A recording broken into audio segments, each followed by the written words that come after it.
Chapter 24, Back to the Underground. I awoke to David frantically shaking me. I could tell the plane was quickly descending in altitude. I heard Diane giggling madly in the background. "Aubrey, we're going to crash," he shouted. "I'm glad I got to see you one last time."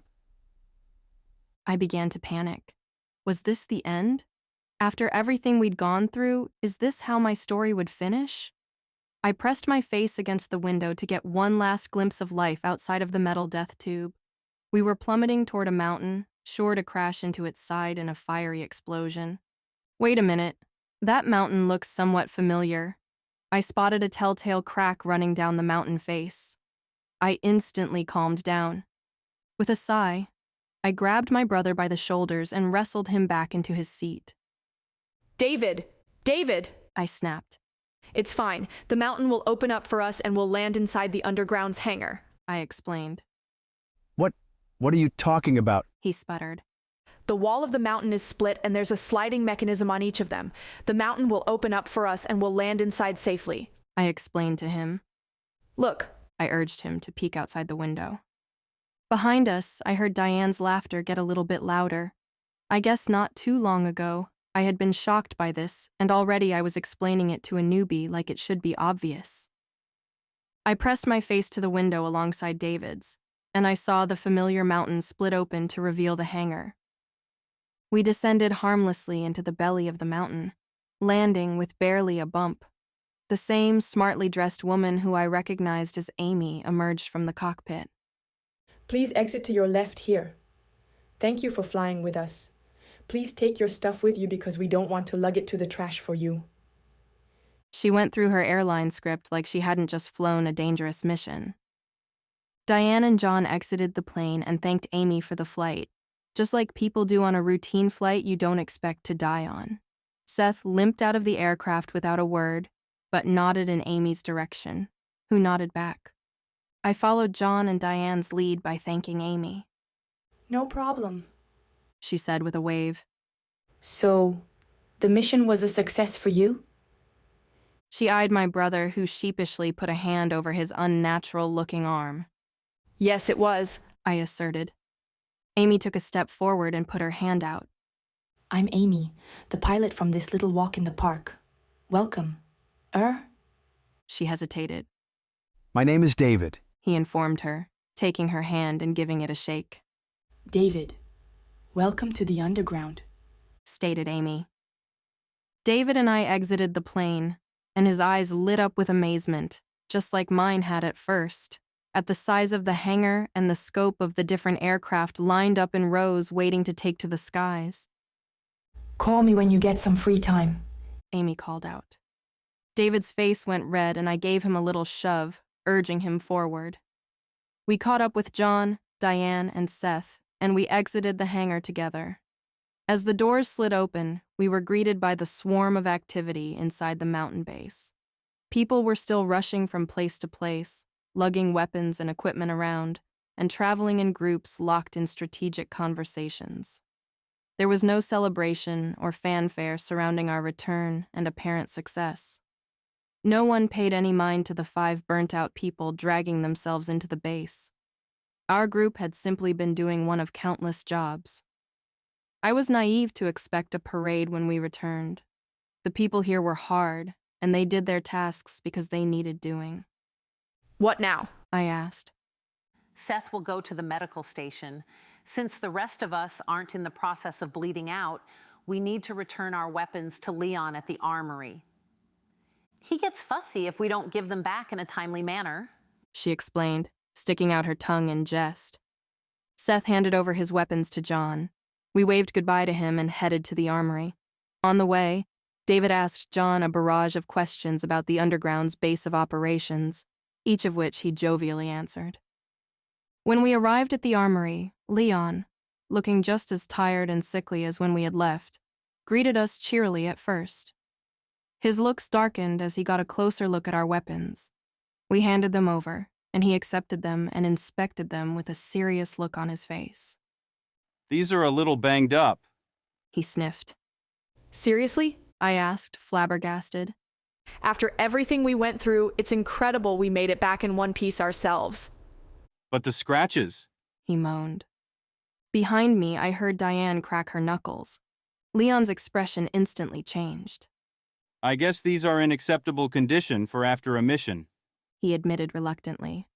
It was your first time out in the field with us after all. Leon scratched his head and his sullen expression changed. How did your weapon, the Viper, do for you anyway? He asked excitedly. It was really cool. I admitted, hoping that a compliment would put me in his good graces. It wouldn't hurt to have the weapons guy on your side, Good to hear. he replied. I'll note down that it was a successful test run. My stomach dropped. What do you mean test run? I demanded. Leon grinned sheepishly. It was the first time anyone had used it in the field. He admitted. Leon, John groaned. you have to stop doing that. You can't keep letting people take untested weapons on missions. What? Field data is the best kind of data. Leon asserted. David had to hold me back because I was intent on jumping across the counter to strangle Leon. Diane and John made no move to restrain me. In fact, I think they approved. After turning in our weapons, we headed over to the medical wing. When we arrived, we saw that Seth was just finishing up. Seth was wearing his trademark scowl, while Dr. Tabitha Galen was busy shining a flashlight into his eyes.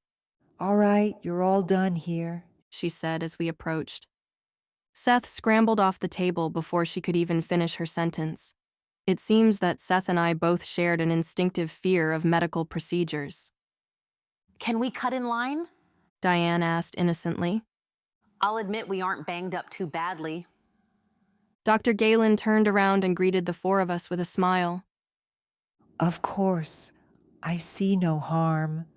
She started, but her voice trailed off. An excited look spread out over her face. She rushed forward, nearly knocking me down, and planted herself firmly in front of my brother. I'm going to go pass out. Commented Seth as he swiftly left the rest of us with the formidable Dr. Galen. David held his ground, but he looked a bit uncomfortable. Fascinating. She murmured to herself. She pointed at David's modified arm and asked. May I? I guess. David replied hesitantly. Dr. Galen examined David's arm, poking and prodding it with interest. Let's run some tests. You're okay with that, right? Dr. Galen asked David. At that, David lit up a bit. He had wanted to get his arm looked at and maybe return it to normal. That would be fine. David replied. Dr. Galen turned to John, Diane, and me and quickly looked us up and down. You all look fine. She said in a hurry.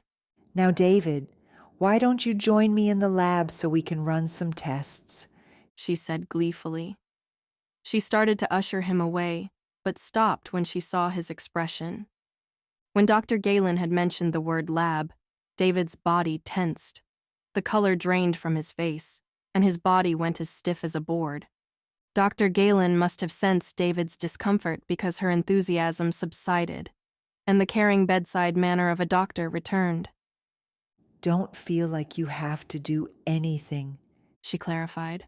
I just let the scientist side of me slip through a bit is all. I'll stay with you during the test, David. I assured him. Can you reverse this? David asked, holding up his unnaturally long arm. I won't know anything until I learn a little more about you and your condition. She disclosed. We did already figure out. Dr. Galen looked over at Diane for permission. Diane nodded her approval. We did already deduce that you and your sister are special like Seth, but as far as undoing what happened to you in that bunker's lab, I can't make any promises. I'll stick with you during the tests. I repeated. I gave him a playful punch on the arm. I'm afraid that if I let you out of my sight again, you'll go missing for another few years. I joked. David thought for a moment before nodding. Okay, let's do it. He confirmed. Great! Dr. Galen exclaimed. Right this way. She started to lead David and me away, but I stopped to look back at Diane and John. Did we have permission to go? I wondered. Go on, Said Diane. John and I always have something to do. You two just come to my room when you finish here. Oh no, I thought. We're not all going to sleep there, are we? I squeaked. Diane scowled. What? You don't want to have a slumber party at my place? She huffed, pretending to sound hurt. Not really, I said flatly. Just swing by when you finish, okay? She ordered. John and Diane told us they'd see us later, while David and I followed Dr. Galen out of the central medical bay. She led us past the other doctors and patients until we reached a series of rooms with various machines and scanners. All right, here we are. Announced Dr. Galen. Let's begin. Dr. Galen put David through a battery of tests. He was scanned, imaged, measured, put onto and into machines, and had his blood tested. Dr. Galen did her best to explain the tests to David and me, but most of it went over our heads. The entire process took several hours. David was exhausted from being run through the onslaught of tests and examinations, and I was exhausted from watching. Sorry that it took so long. Apologized Dr. Galen. I'll let you know if we find anything out about restoring your arm to look more human. For now, try and get some rest. David and I thanked her, and then headed toward Diane's room. The artificial lights in the underground mountain base had started to dim, signaling that it was the end of the working day. It was fairly far from the medical bay, so we had some time to talk as we walked. How long have you been working with these people? David asked. I thought for a moment. Counting today, less than 4 days. I admitted. It felt longer than that, though. And you trust them? He asked, raising an eyebrow. I shook my head. Not entirely, I admitted. but I had a shot at finding out more about what happened to you, so I took it. I grabbed hold of his arm. You really don't remember anything? No, just living my life as a soldier, and then waking up surrounded by you guys. He sighed. Don't take this the wrong way, but you seem a little too okay to go through something like that. I insisted. Maybe it's because I don't remember anything. You say I was missing for years. For me, it's like no time has passed. Guessed David. Maybe. I relented. But would it stay that way? I thought. We walked through the base until we came to the internal wall lined with doors. We climbed the stairs to Diane's room. We could hear rock music blaring from behind the door. Prepare yourself, I told David. It's a bit different than what you would expect. I pounded on the door, doubtful that I would be heard over the ear-shattering guitar riffs. The music ceased, and Diane threw the door open wide. Hey there, guys, she said cheerily. I could see that the room was unchanged. It still looked like the room of a Girl Scout with a mean streak. 1 second. Diane disappeared into her room. David craned his head to see inside, and his eyes widened. I nudged him. Told you. I mouthed silently. Diane returned momentarily and tossed me a keycard on the end of a pink star keychain. Here. She chirped. What's this? I asked suspiciously. It's to your room. You can't expect all three of us to bunk together. How inappropriate. She teased. Get some sleep because tomorrow we have a meeting with our leader, Troy, to debrief. Where's the room at? David asked. It's the one next to mine, of course. She grinned before shutting the door. David and I went to the room next door to Diane's and opened it. It was filled with pleasant-looking wooden furniture like you would find in a cabin. The living area had a small kitchen area with a stove and table. There was a simple couch against the wall with a bookshelf next to it. 2 doors led out of the common area into bedrooms, each having its own private bathrooms. The entire room was filled with plants, which made the room feel cozy, despite being nestled in the belly of a mountain. Who's Troy? Asked David. He's the leader of the underground, I answered. David raised an eyebrow. What kind of person is he? He questioned. I only met him briefly, I admitted. but he seemed decent enough. He's a little off in the same way that Diane is, but he's not anything like Seth. About Seth. He's different, right? David asked. We're different. Remember? I corrected. Something in our blood. We're the same kind of freak he is. I scoffed. On the plane, you told me about how you first ran into him. and it wasn't as an ally. Why are you working with him after what he did to your squad? David pressed. I was a little taken aback. Since rescuing him, this was the first hard question David had asked me. It was still one that I asked myself. They offered me a chance to learn about what happened to you and maybe even find you. David, we're the last members of our family. I would have done anything. I did anything I could to find you. I croaked. Soldiers sometimes kill people. You were one. I became one. Seth is one, sort of. I was able to put what he did to my squad, my friends, aside if it meant I might find you. But I still feel... Okay. David soothed. I promise I'm not criticizing or judging you. You told me what you went through on the plane. I know you've suffered and gone through a lot of hardship to find me. I'm thankful. I just want to make sure I understand. He clarified. I still can't believe you're really back. I sniffed. I'm back. David assured. John said we can stay here and join as permanent members if we wanted. I disclosed. I don't think I'm up for it, but I didn't want to hide it from you. What do you think? I can barely stand. David yawned. Do you mind if I head to sleep and we talk about it in the morning? No, go on. I'll be up for just a little longer, I said. He shuffled off to his room and quietly closed the door. I walked over to the couch and sat down. I thought about what David had said about my working with Seth. I wasn't prepared to be questioned like that. Not by David. David had been through a lot even before he disappeared. I should know that fighting, being a soldier, changes a person. I had killed. David had killed. Could I forgive Seth for killing? I grabbed one of the books off of the shelf and flipped through the pages. It was about medieval medicine and their best attempts to cure what ailed them, misguided as some of their methods were.